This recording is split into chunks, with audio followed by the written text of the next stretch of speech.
reacting angrily to comments made this morning by President Bush.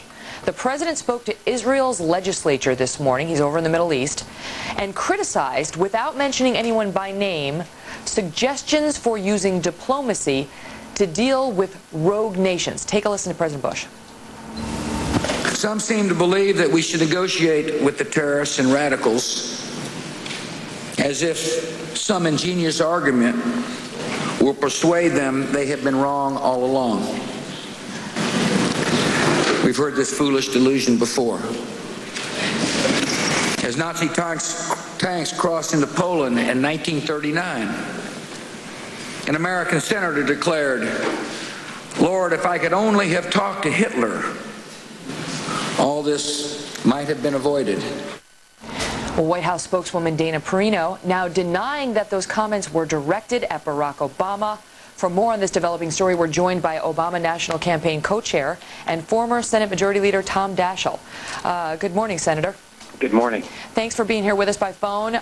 We heard from the Obama campaign earlier calling that a sad comment and a false political attack. Your reaction? Well, I'm shocked, and I'm actually very, very saddened by what the president has done. This is an unprecedented political attack. He doesn't have to use names to know exactly what he's trying to do. We've never seen a president do that before.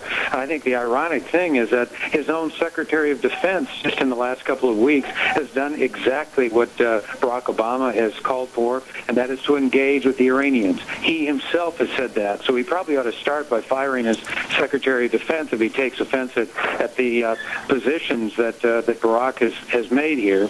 I think the most important thing, however, is to underscore the extraordinary failure of this administration when it comes to Iraq. They're a lot more influential than they were 8 years ago. Their nuclear proliferation program, their nuclear program has expanded, and so the very failures that he's been unable to address are the ones now he's trying to blame others for. So this is something that we're ready for. We're going to engage in this debate, but it's really too bad that at this day and at this point to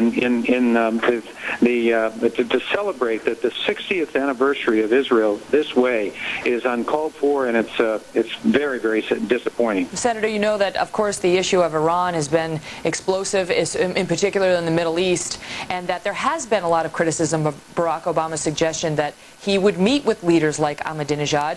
What say you to the viewers watching this program who think that that is fool-headed, dangerous, and the other criticism is that it would lend credibility to a dictator who deserves none?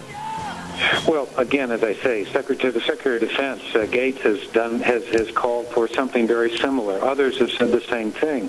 We know this. We know that what we've done for these last 8 years has not worked. It's only gotten worse. Things could not get much worse than they are, and they're continuing to deteriorate as a result of the tough talk and no action that we've gotten from this administration.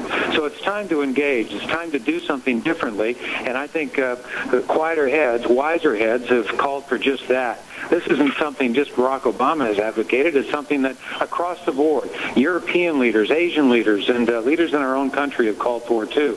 It's interesting. It's something that even Hillary Clinton suggested showed a naivete on the part of Barack Obama back in earlier debates, but it is an issue that the parties are sharply divided on. We appreciate your insights on it this morning. Former Senator Tom Daschel with the Obama campaign. Thanks for being here.